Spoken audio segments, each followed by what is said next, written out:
pero es que el pecado se tiene que cubrir con la gracia de Jesús.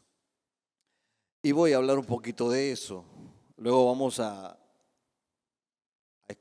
leer una porción de la palabra del Señor, pero el 8 de diciembre de 1980, en la entrada de un edificio que se llamaba Dakota, apareció un señor que se llamaba Mark David Chapman. ¿Alguien ha oído de él? Nadie ha oído de él. Mark David Chapman era fanático de John Lennon y se obsesionó con él y lo mató.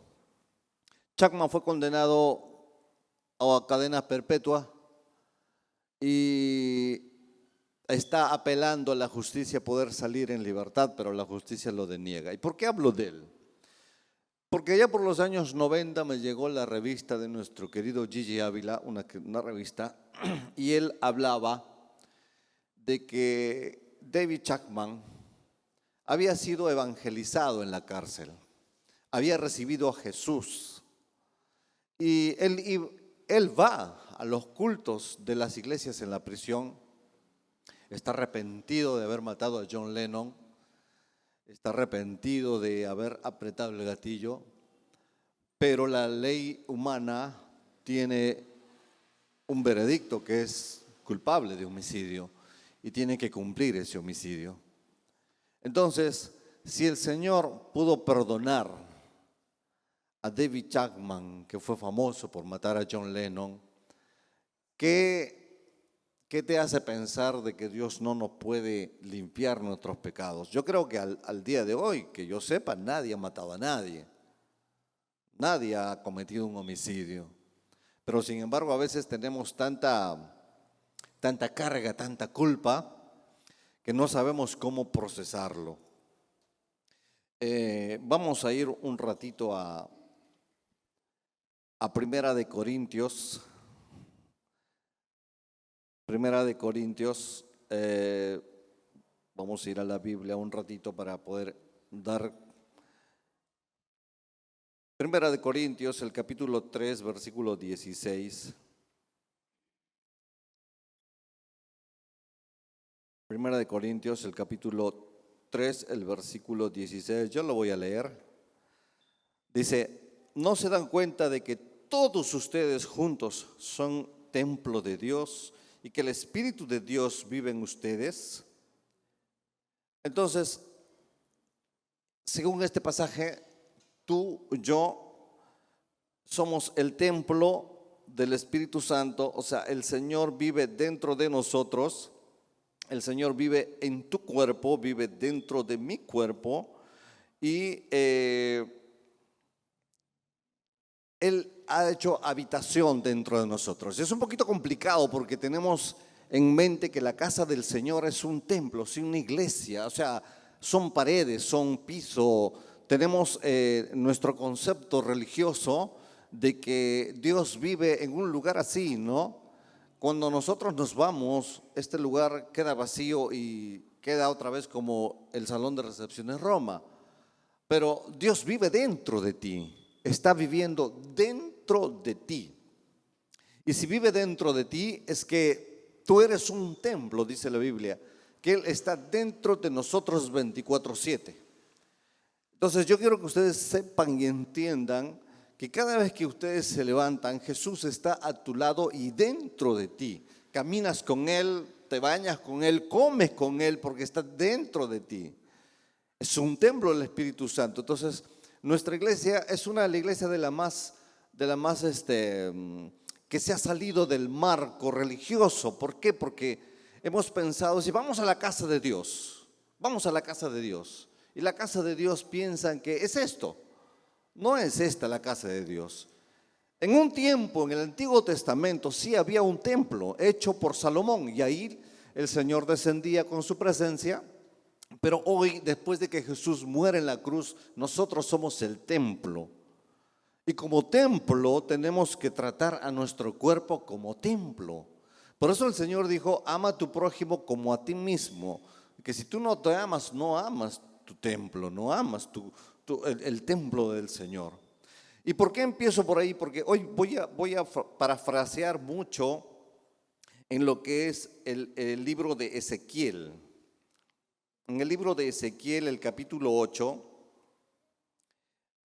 y el versículo 3, el Señor estaba muy molesto por los pecados que cometía el pueblo de Israel.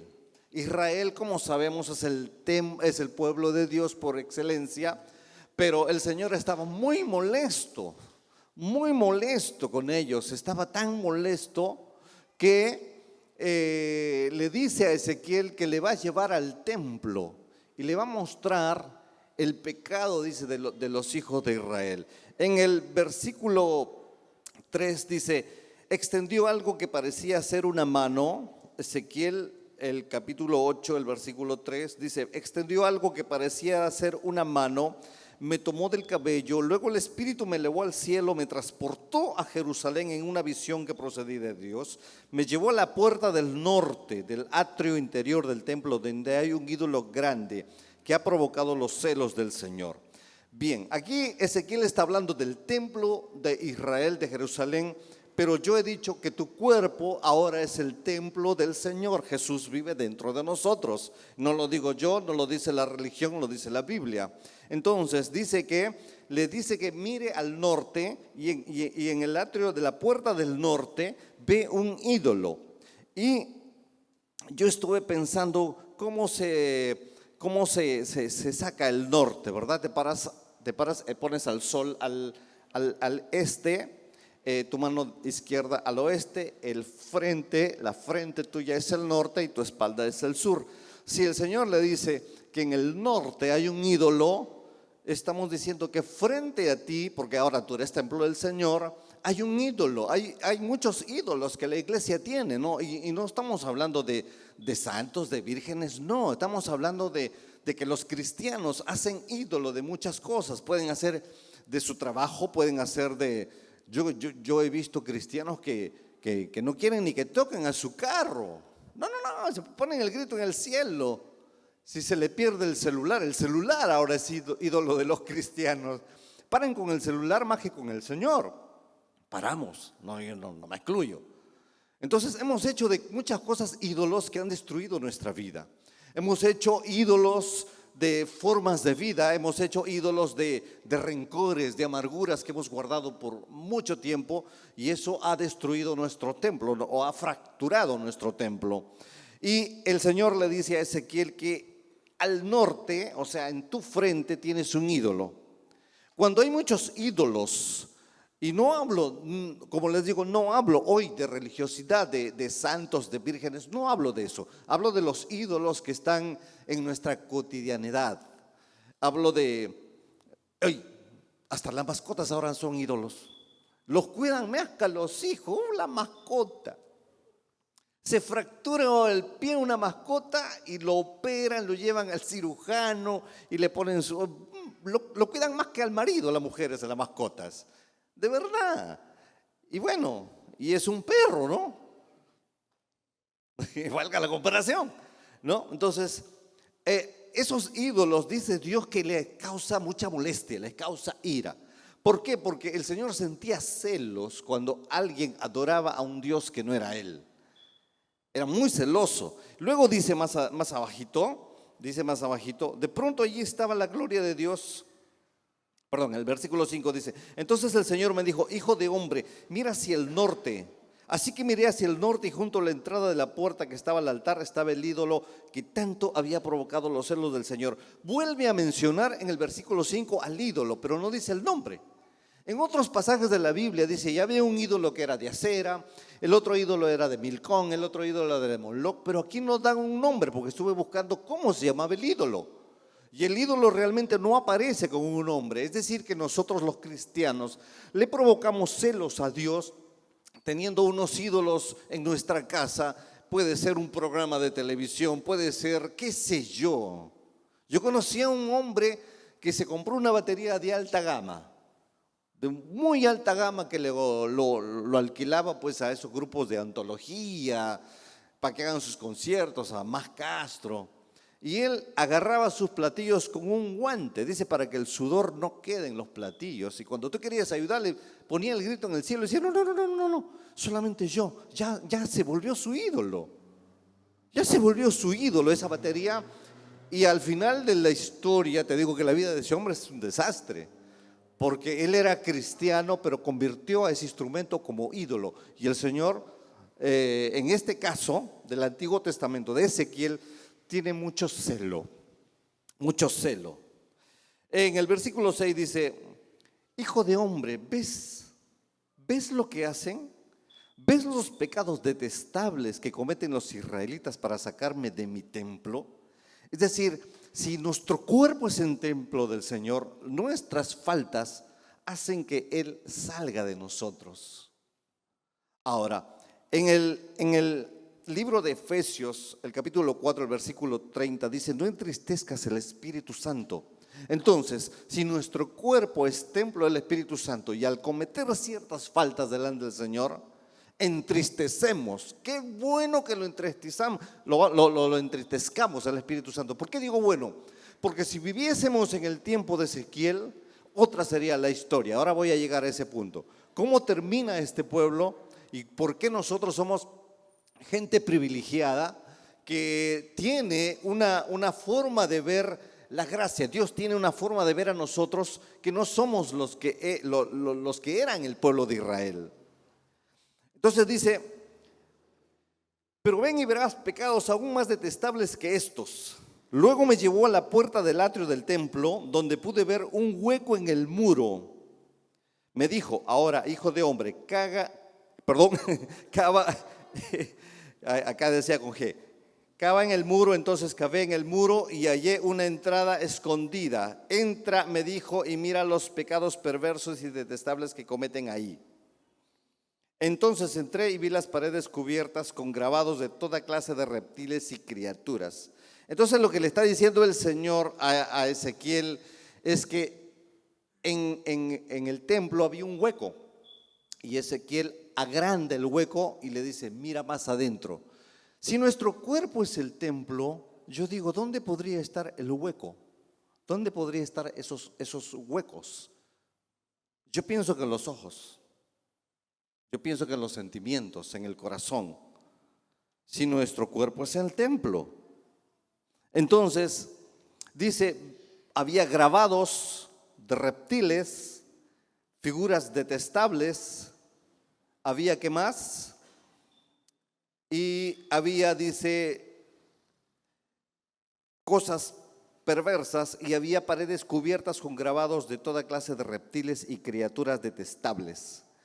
¿Qué es el reptil? ¿Qué haría un reptil dentro de nuestro cuerpo? No voy a hablar tampoco de demonios.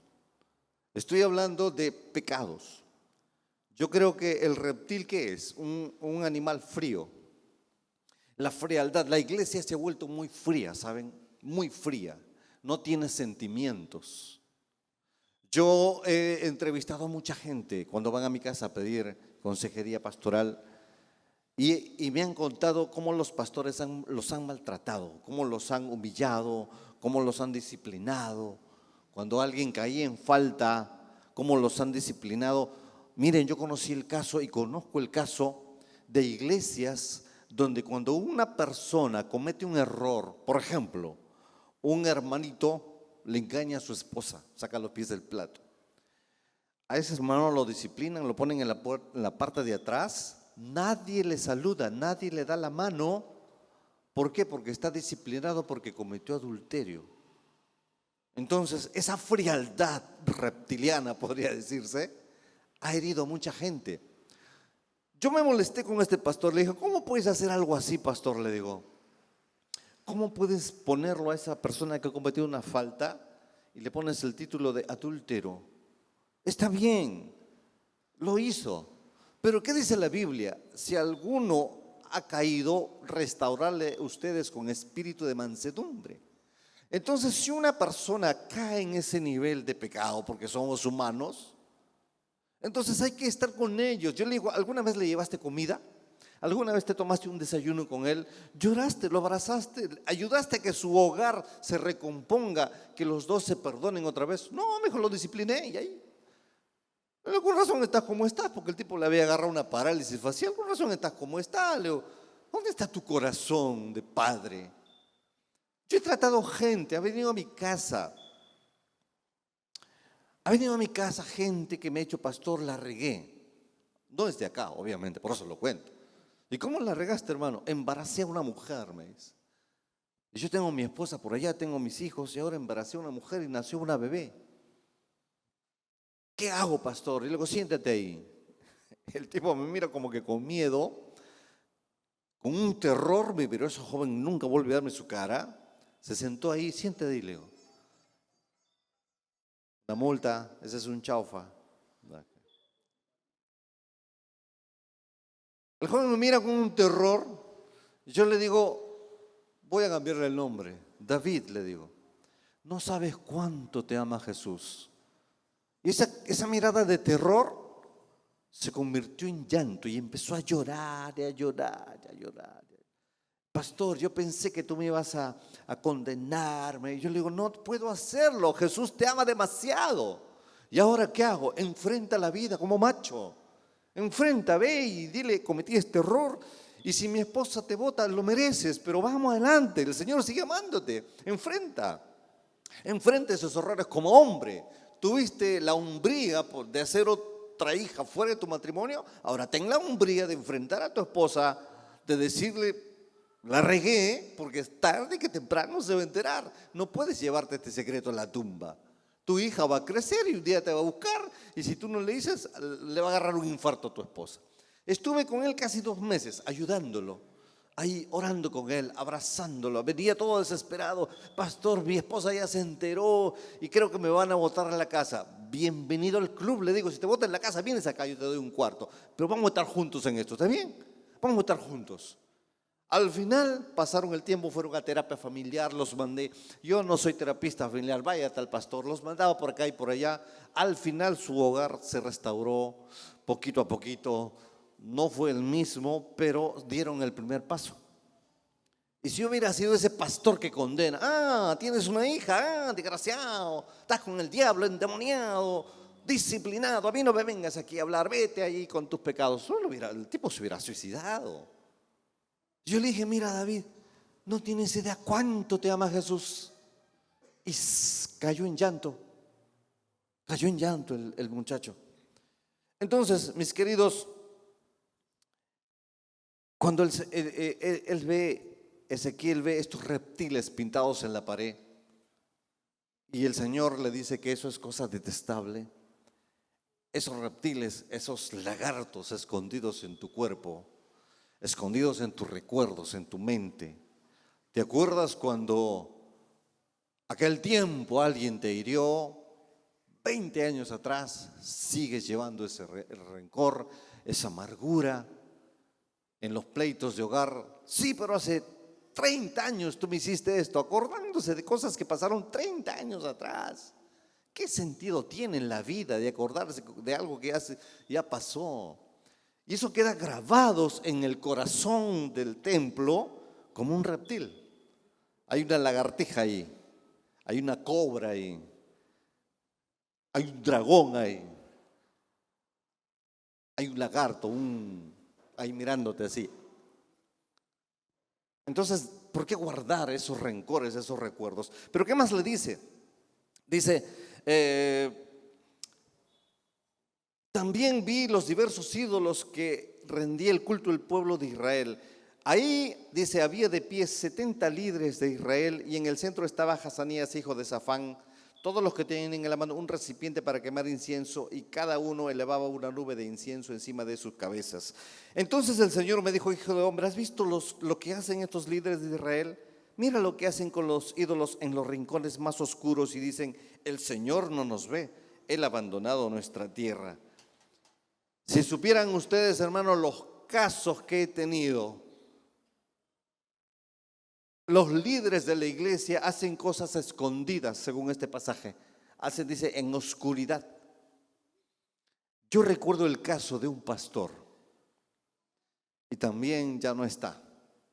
Por eso me atrevo a contarlo. Un pastor, conocí un pastor, me escuchó por la radio, me contacta y este pastor me dice, quiero hablar con usted. Me dice, soy el hermano fulano de tal, no se identifica como pastor. Me dice, necesito tu ayuda, puedo ir a tu casa o puedes venir a la mía. Por alguna razón sentí ir a su casa. Yo así no voy a la casa de las personas que solicitan mi ayuda. Fui a su casa y resulta que me dice, mira, pastor, me dice, no me identifiqué, pero yo soy pastor. Ah, le digo, mucho gusto. Yo me llamo Juan, tampoco es su nombre. Me llamo Juan. Yo soy pastor de Radio La Luz, del Ministerio de la Luz. ¿Han escuchado Radio La Luz? Soy pastor ahí, me dijo. Yo he predicado por todo el Brain, he ido a la selva, he ido a la sierra, he ido a Estados Unidos, me dijo, he predicado ahí. Y yo vivo prácticamente de esto. Yo le digo, ok, me parece excelente. ¿Y en qué te puedo servir? Lo que pasa, me dice, pastor, yo te escuché por la radio, tú hablaste cosas muy sacadas de los cabellos. Pensé que me iba a refutar doctrinalmente, ¿no? Me dice, y quiero contarte algo porque ya no aguanto más esta vida. Yo le digo, ¿qué pasó, pastor? Estoy hablando con un pastor, yo ni siquiera era pastor, recién estábamos empezando.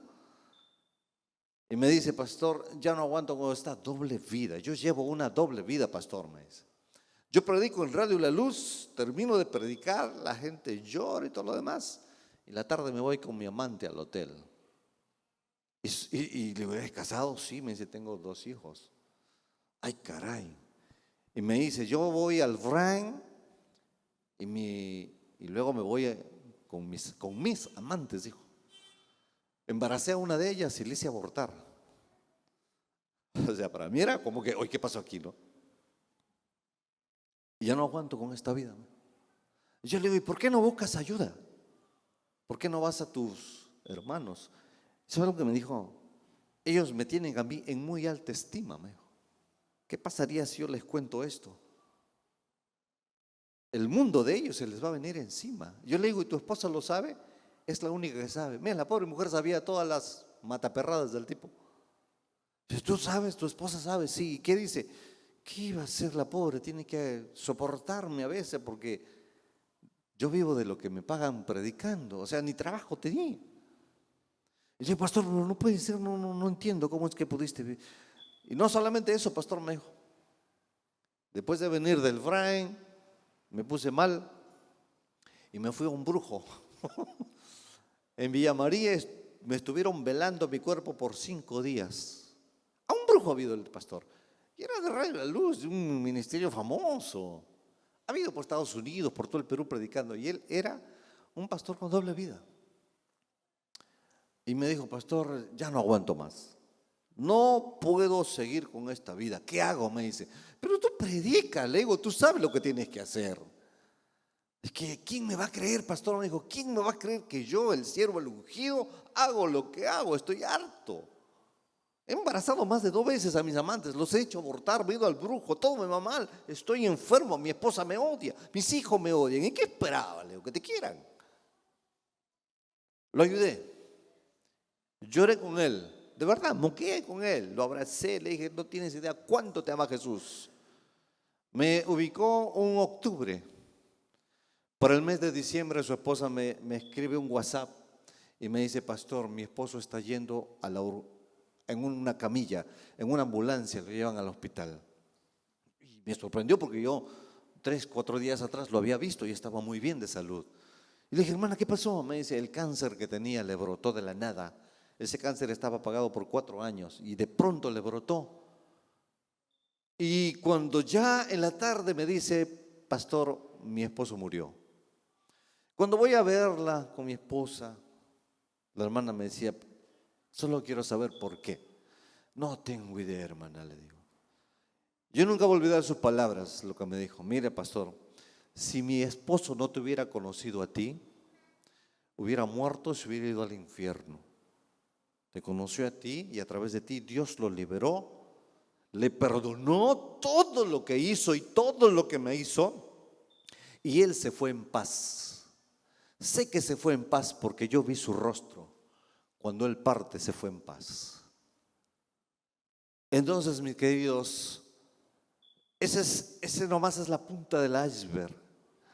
Pastores que se pelean por el dinero, pastores que están esperando cuánto diezmo entra y que no son capaces de llevarle una bolsa de víveres a su ovejita que saben que tiene necesidad. Pastores que obligan a dar el diezmo bajo amenaza de maldición.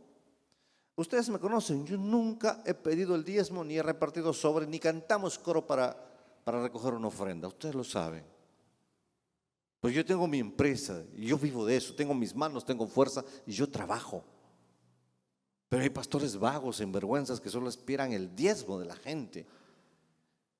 Si ese día no dieron diezmo, se alocan. He conocido pastores, estuve viendo el video de un pastor que se alocó porque le dieron $200 de ofrenda.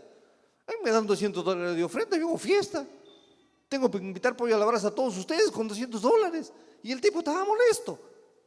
Sí, ¿cómo me dan $200 a mí? Yo me voy cantando feliz. Pero así hay gente. Entonces, el Señor está molesto con estos líderes. Dicen, mira lo que hacen estos líderes en los rincones oscuros y dicen, el Señor no nos ve. Hoy no hay que decir de aquellos líderes que han embarazado jovencitas, que los han embarazado y los han abandonado. Conozco líderes de música que han hecho eso.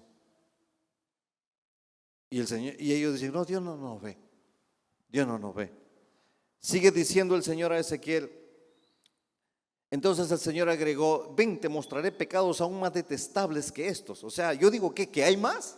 Y yo sigo leyendo y el Señor le dice, ven, te voy a mostrar. Así que me llevó a la puerta del norte del templo del Señor y ahí estaba sentada, dice, algunas mujeres sollozando por el dios Tamuz. Y le dice, ¿has visto esto? Me preguntó, pero te voy a mostrar aún pecados más detestables. Cuando estaba leyendo, yo me estaba asustando. ¿Y por qué el Señor estaba molesto con esas mujeres que lloraban por el dios Tamuz? El dios Tamuz es un dios de la fertilidad, pero también de una celebración. El dios Tamuz, algún día voy a enseñar esto, nació el 25 de diciembre. Ese es el Dios que nace y que celebran y celebramos la Navidad. No vamos a tapar el sol con un dedo. Pero celebramos porque nació Tamuz. Jesús no nació el 25 de diciembre. Entonces el Señor lo que le está diciendo, mira, estas mujeres lloran por algo que no pueden celebrar. Hay mujeres que hacen berrinches porque el esposo no celebró el cumpleaños. Hay mujeres que hacen berrinches y lloran porque el esposo los abandonó y se fue con otra. De repente Dios te libró de eso. Qué bueno que como dice Laura Bozzo, y el desgraciado te abandonó. Qué bueno, porque el Señor te quería librar de ese parásito. Y esta mujer está llorando por el dios Tamuz. Las mujeres llorando ahí, todas llorando por el dios Tamuz, porque no podían celebrar una fiesta, porque al dios Tamuz se le hacía fiestas. Y el Señor le dice, te voy a mostrar todavía pecados más detestables. Entonces me llevó al atrio interior del templo del Señor y en la entrada del santuario, entre la antesala y el altar de bronce, había unos 25 hombres de espaldas al santuario del Señor. Estaban inclinados al oriente, o sea, hacia el este, y rindiendo culto al sol. Entonces dice que entre el altar del atrio había unos hombres dando la espalda al Señor, pero mirando al sol. ¿Saben ustedes? Cuando el arco iris sale, tienes que mirarlo dando la espalda al sol. El arco iris siempre va a salir y cuando tú lo mires al arco iris, el sol siempre va a estar a tu espalda. Entonces, cuando estos líderes estaban adorando el sol, entre el altar de bronce y el atrio, significa entre tu espíritu y tu alma, entre tu espíritu y tu cuerpo. Tu alma está tan quebrada que como hay gente que no puede soportar el quebrantamiento del alma y empieza a decir, Dios no me ama. Eso es lo que estaban haciendo, adorando al sol. Dios no me ama, Dios no existe, porque si Dios existiera, ¿por qué tanta maldad? ¿Por qué tantos niños huérfanos? ¿O por qué Dios no me responde las oraciones? Dios no existe. Eso es lo que estaban haciendo y el Señor dice, eso es detestable. ¿ves esto, hijo de hombre? Me preguntó. No le importa nada al pueblo de Judá cometer estos pecados detestables. Y dice, con los cuales llevan a la nación con violencia. Ahora entiendo por qué el Perú está tan violento, lleno de violencia, por el pecado de la gente. Dice, llevan a toda la nación a la violencia. Se burlan de mí, dice Dios. Ahora, y aquí viene el problema, porque dice, por lo tanto responderé con furia. No les tendré compasión ni les perdonaré. Por más que clamen por misericordia, no lo voy a escuchar. Y a mí me asustó porque así termina el capítulo 8. En el capítulo 9 me asusta más. Entonces el Señor dijo con voz de trueno, traigan a los hombres designados para castigar la ciudad. Díganle que vengan con sus armas. Pronto entraron 6 hombres por la puerta, sellaron, sellaron aquellos que no se rendían ante el pecado. Entonces dice el Señor, dice, recorran toda la ciudad y maten a todos los que no tengan en la frente, no tengan compasión. Yo digo, pero Señor, tú no eres así, ¿por qué hablas de esta forma? Y el Señor dice, no tengan lástima de nadie, mátenlos a todos, ancianos, jóvenes, muchachas, mujeres y niños. Sin embargo, no toquen a ninguno que tenga la marca. Y comiencen ahora mismo. Y estos ángeles empezaron una matanza de hombres, mujeres y niños que pecaban delante del Señor. Le digo, pero Señor, tú no eres así. Y luego yo entiendo que esta historia está en el libro de Ezequiel, donde la ley era así. Viene Jesús de Nazaret y cambia toda la historia. El mismo Dios que mataba, que hacía que mataran a gente idólatra, que hacía pecados detestables, el mismo Dios ahora muere por esa gente.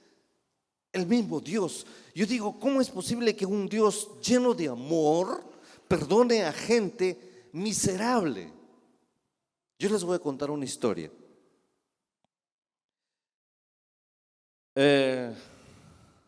Si no han escuchado de Mark David Chapman, me imagino que tampoco han escuchado de Jeffrey Dahmer. ¿No han escuchado de él? De Jeffrey Dahmer. Él es el caníbal de Milwaukee. Se le conoció así como el caníbal de Milwaukee. Mató a 17 hombres y niños entre 1978 a 1991. Cometió necrofilia con los cadáveres, o sea, tenía sexo con los cadáveres. Y también canibalismo. Cuando la policía lo arresta, encuentran 12 cabezas en su frigider, 12 cráneos, 12 cabezas. Él comía su carne. Fue condenado a 16 cadenas perpetuas. Y no suena justo para un desdichado, un monstruo como él. Los padres de los niños que descuartizó, que violó y los comió, estaban en el juicio. Estaban desconsolados, su rostro desencajado. Y por todo lo que se encontró, se dieron cuenta que torturaba a sus víctimas para matarlas, después de muertas tener sexo, después comerlas. Era un monstruo, era un monstruo. Y 16 cadenas perpetuas no bastaba para ese monstruo. Lo condenan a 16 cadenas perpetuas sin libertad, sin posibilidad a una libertad, con nada, era un monstruo. Cuando ustedes ven el documental, porque está en Discovery, te da asco. Cuando tú escuchas lo que él hacía, este caníbal de Milwaukee, Jeffrey Dahmer, te provoca náuseas. Yo creo que Satanás le quedó corto, por así decirlo. Era demasiado bestia, malvado. Hirió, destruyó familias enteras. Le dieron sus 16 cadenas perpetuas y en la cárcel, pasa el tiempo, alguien le predica. Y el caníbal de Milwaukee se entrega a Jesús, se bautiza Y luego él dice, ¿cómo hubiera querido conocer a Jesús antes? Muchas vidas se hubieran salvado. Y él pide perdón. Perdónenme. No hay forma, dice él, de pedir perdón a todas las madres, a los padres que les quité, que les arrebaté a sus hijos. No hay forma, dice. Y de pronto él se bautiza. Y no solamente se bautiza, es bautizado con el Espíritu Santo, empieza a hablar en nuevas lenguas. Y empieza a hacer lo que todo cristiano hace. Yo pienso que los padres de esas víctimas decían, no, ese se hace, un asesino como él. La psicología, los psiquiatras dicen que un asesino como él no puede cambiar. No puede cambiar, pero ese hombre empieza a tener un cambio en su vida. Y va a la iglesia, lo ven ahí hablando en nuevas lenguas, bautizado por el Espíritu Santo. Y de pronto un preso, uno de los tantos que hay ahí, tal vez no pudo soportar el cambio de ese hombre, o tal vez no pudo procesar que este asesino hubiera conocido a Jesús, lo apuñaló y lo mató. Y uno dice, se lo merecía, tal vez. Pero algún día en el cielo le voy a preguntar a Jesús, ¿dónde está Jeffrey Dahmer, aquel que lo conocían como el caníbal de Milwaukee? Y seguro Jesús me dirá, mira, ya está. Y voy a ver a ese hombre que cometió homicidios, violó cadáveres, comió gente, lo voy a ver ahí. Parece injusto, ¿verdad? Ya no está ese Dios que le decía a Ezequiel, mira lo que hacen esta gente. Voy a enviarlos, voy a matar a todos, hombres, mujeres, no me importa, me han provocado a celo, a ira. La Biblia dice que ahora ya no lo provocamos a ira, sino entristecemos su corazón. Desde que Jesús vino y murió por nosotros, cada falta que tengamos contra Él lo entristecemos. Hacemos que Jesús llore. Hacemos que Dios derrame sus lágrimas cuando nos ve. Y te voy a contar otra historia. Una mañana, una esposa escucha murmullos en la puerta de su casa. Todos sus vecinos estaban ahí. Sale, abre la cortina y ve a mucha gente ahí. Y todos cuchicheando. Y cuando sale, ahí está. Y una de sus amigas se acerca y le dice, Miriam, ¿ya te enteraste? Sí, le dice. Ayer un soldado me lo contó. Estamos contigo, le dice. No te preocupes, aquí estamos todas tus amigas. Pero había gente que le señalaba con el dedo y cuchicheaban a sus espaldas y le dice, no les hagas caso. Y le dice, ¿sabes qué? Yo quiero verlo a mi esposo por última vez. Yo te dije, le dice su amiga, que no se junte con esa gente. Esa gente lo va a llevar a la perdición. Sí, le dice, pero no me escuchó. ¿Y ahora qué vas a hacer con tus niños? Tienes 2. No sé, le dice. No tengo cabeza para pensar en eso. Está bien, le dice. Se acerca a otra vecina más y entre las 3 se van a verlo su esposo.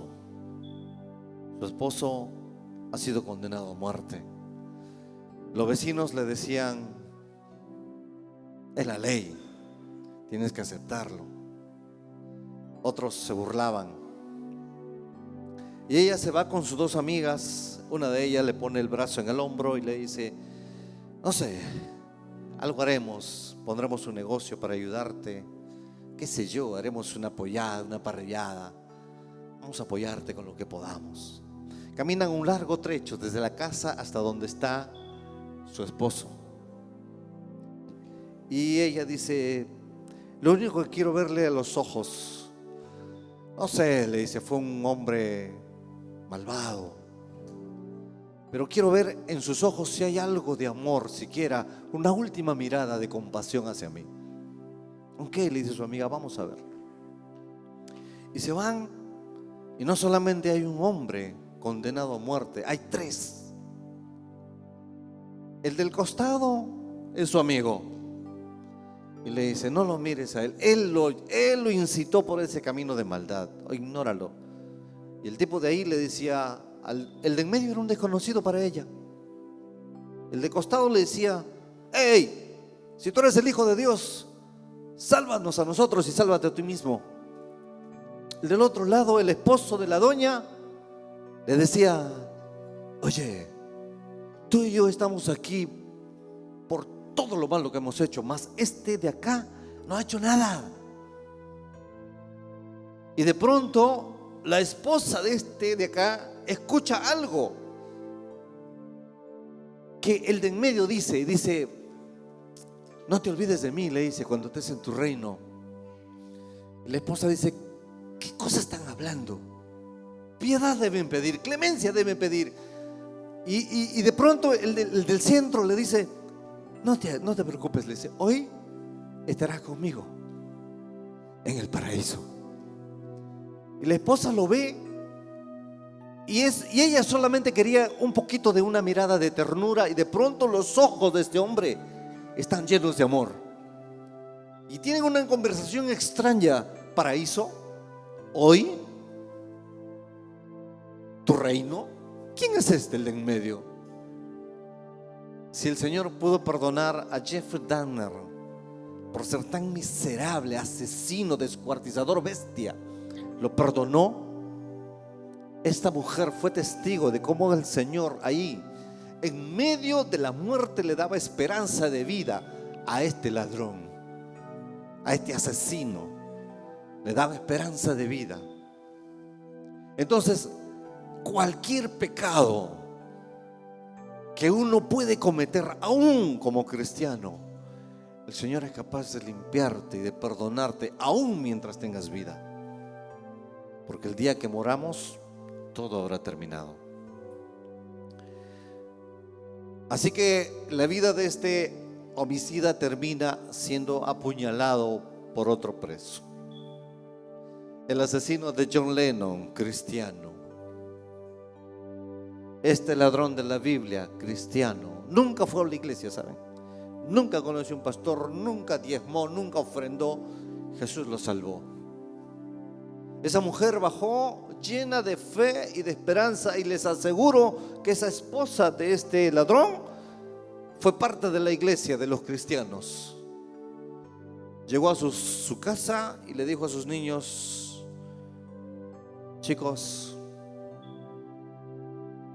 les voy a dar un abrazo y una noticia. Papá se ha ido. Papá ya no está con nosotros, se fue.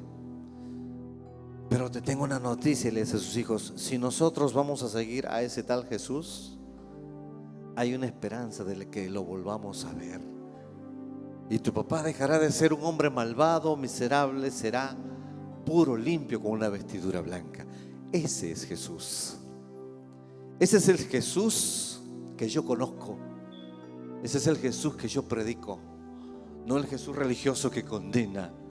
El Jesús que puede perdonar bestias como Jeffrey Dahmer y volverlo humano. Ese es el Jesús que te lo presento para que descanses en Él. No sé qué problema puedas tener, no sé qué cargas emocionales puedas vivir, no sé si tu mundo se te vino abajo, pero déjame decirte que este Jesús al que yo conozco te agarra en los brazos y te da un abrazo de papi. Cierra tus ojos, quiero orar por ti. Cierran sus ojos todos. Padre, he compartido lo que pusiste en mi corazón. En el Antiguo Testamento los pecados te provocaban a celo y matabas, porque era la ley. En el Nuevo Testamento, Señor, entristecemos tu espíritu, pero estás ahí. Cada vez que te pedimos perdón, estás ahí. Cada vez que pecamos, estás ahí. Oro por cada una de las personas que ha venido aquí. Oro por cada familia, por cada mujer, por cada hombre que está aquí. Los bendigo en el nombre de Jesús. Que les vaya bien en su trabajo, que les alcance pan en su mesa, que tengan comida en casa, que tengan bendición en su casa, que sus hijos sean profesionales, que sus hijos sean prósperos, que sean mejor que sus padres. Los bendigo, Señor, en el nombre poderoso de Jesús de Nazaret. Que Dios te bendiga, mi querido hermano. Bendiciones. Y nos vamos cantando.